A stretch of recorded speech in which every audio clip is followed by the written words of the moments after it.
Normas Internacionales de Auditoría 300, 315 y 320 por Diana Cano y América Cisneros. Norma Internacional de Auditoría 300, planeación de una auditoría de estados financieros. Esta norma presenta la responsabilidad que tiene el auditor de planificar una auditoría de estados financieros. La planeación involucra el establecimiento de una estrategia general y el desarrollo de un plan de trabajo para la auditoría. Esto le permite al auditor identificar las áreas de oportunidad más importantes, identificar y resolver problemas potenciales de una manera oportuna y organizar y administrar la auditoría de una forma eficaz y efectiva. De la misma manera le permite la selección del personal capacitado y competente, la dirección y supervisión del trabajo del personal y la coordinación del trabajo de auditoría en general. Para la planeación, el auditor debe tener en cuenta la entidad y su entorno. Esta planeación le permite tener un entendimiento del marco de referencia legal y determinar así procedimientos de evaluación del riesgo. En cuanto a los requerimientos de la planeación, se necesita la participación del personal clave del trabajo de auditoría. El socio del trabajo y los miembros claves del equipo deben participar en la planeación de la auditoría, ya que esto permite un intercambio de experiencias e ideas que pueden ser muy útiles al desarrollar la estrategia general de la auditoría. Actividades preliminares. De acuerdo a las normas internacionales de auditoría, el auditor debe desarrollar actividades previas al desarrollo del trabajo que también están implícitas en la planeación. De acuerdo con la NIA 210, el auditor debe aclarar los términos de trabajo con la administración. De acuerdo con la NIA 220, el auditor debe evaluar el cumplimiento de los requisitos éticos y de independencia del personal. Y finalmente, de acuerdo con la NIA 220, el auditor debe realizar los procedimientos de continuidad y aceptación del cliente. Estas actividades son importantes porque con ellas se puede identificar información que pueda afectar la planeación y el desarrollo de la auditoría. En cuanto a las actividades de la planeación, el auditor debe planear apropiadamente la auditoría describiendo su alcance, su oportunidad y dirección, basándose en una estrategia general para alcanzar los objetivos y cumplir con la estrategia y la programación establecida.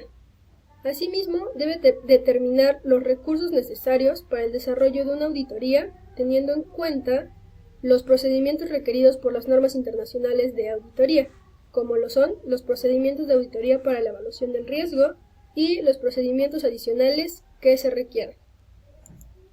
Finalmente, dentro de la documentación que se debe preparar, el auditor debe incluir la estrategia general de la auditoría y la planeación, así como los cambios realizados durante el trabajo y su desarrollo, y tener en cuenta que la documentación de la planeación es el registro de los procedimientos de evaluación del riesgo y adicionales. Los dejo con mi compañera Diana, quien les comentará sobre las siguientes normas internacionales de auditoría. Ahora continuaremos con la NIA 315, que se llama Identificación y Valoración de los riesgos de incorrección material mediante el conocimiento de la entidad y su entorno.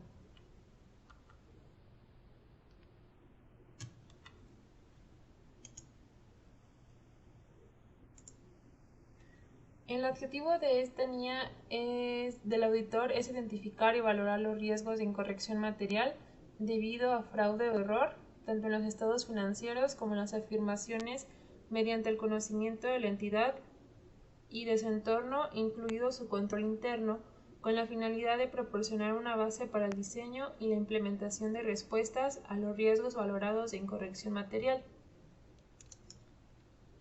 Los requerimientos son 4. El primero es el procedimiento de valoración de riesgo y actividades relacionadas.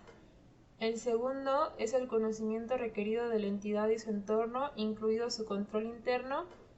El tercero es la identificación y valoración de los riesgos de incorrección material. Y por último, la documentación. A continuación explicaremos un poco más a detalle cada uno de los requerimientos.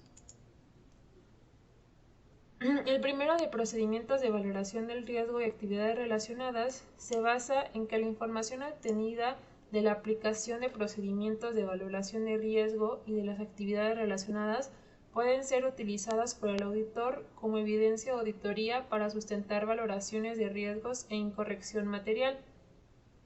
Asimismo, el auditor puede obtener evidencia de auditoría sobre tipos de transacciones, saldos contables o información a revelar, en las afirmaciones relacionadas, así como la eficacia operativa de los controles, incluso aunque dichos procedimientos no fueran específicamente planificados como procedimientos sustantivos o como pruebas de controles.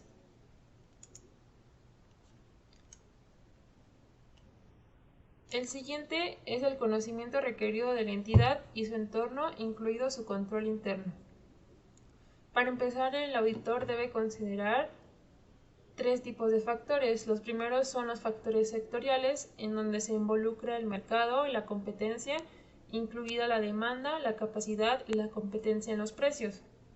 El segundo es la actividad cíclica o estacional. La tercera es la tecnología productiva relativa a los productos de la entidad.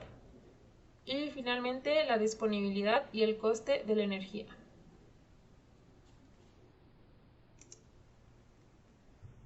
Los factores normativos involucran los principios contables y prácticas sectoriales específicas, el marco normativo en el caso de un sector regulado, la regulación y la legislación, el régimen fiscal, las políticas gubernamentales y los requerimientos medioambientales que afecten al sector y la actividad de la entidad.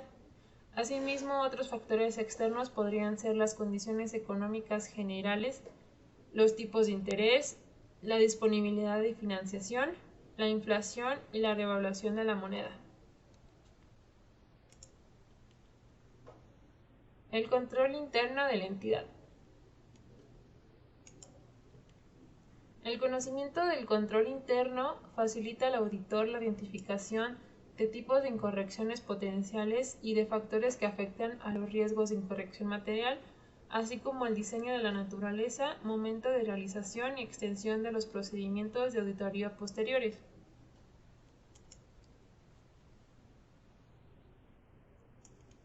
La guía de aplicación siguiente relativa al control interno se divide en 4 secciones.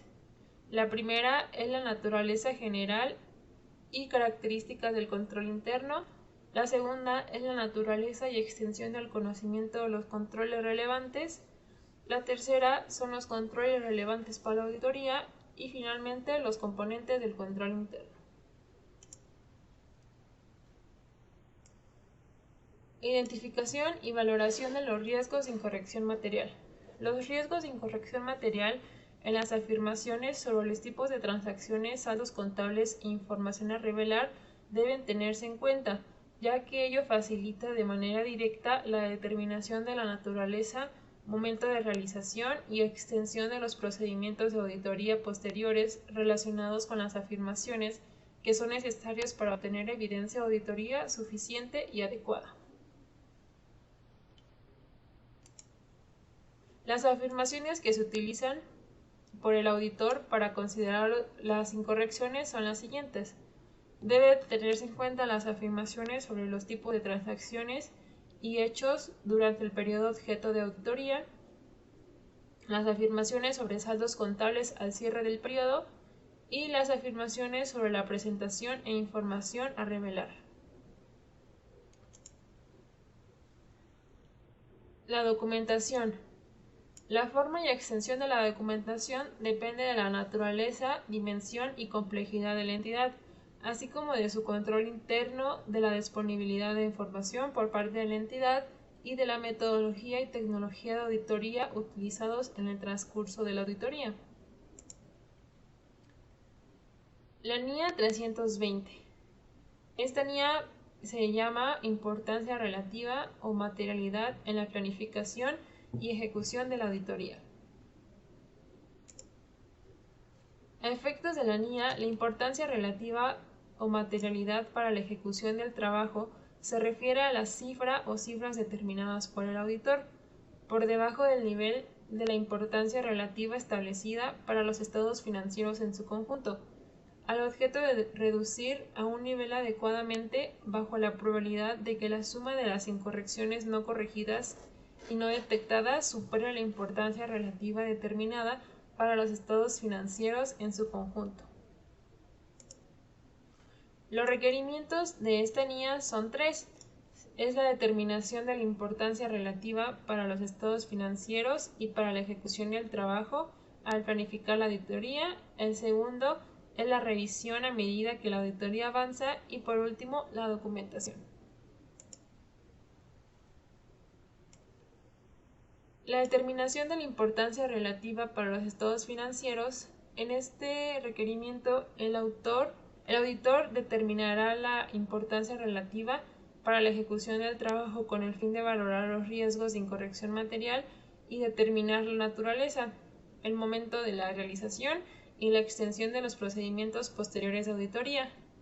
El segundo es la revisión a medida que la auditoría avanza, en donde el auditor revisará la importancia relativa para los estados financieros en su conjunto y en su caso el nivel o los niveles de importancia relativa para determinados tipos de transacciones concretas, saldos contables o información a revelar, en el caso de que disponga de esta información.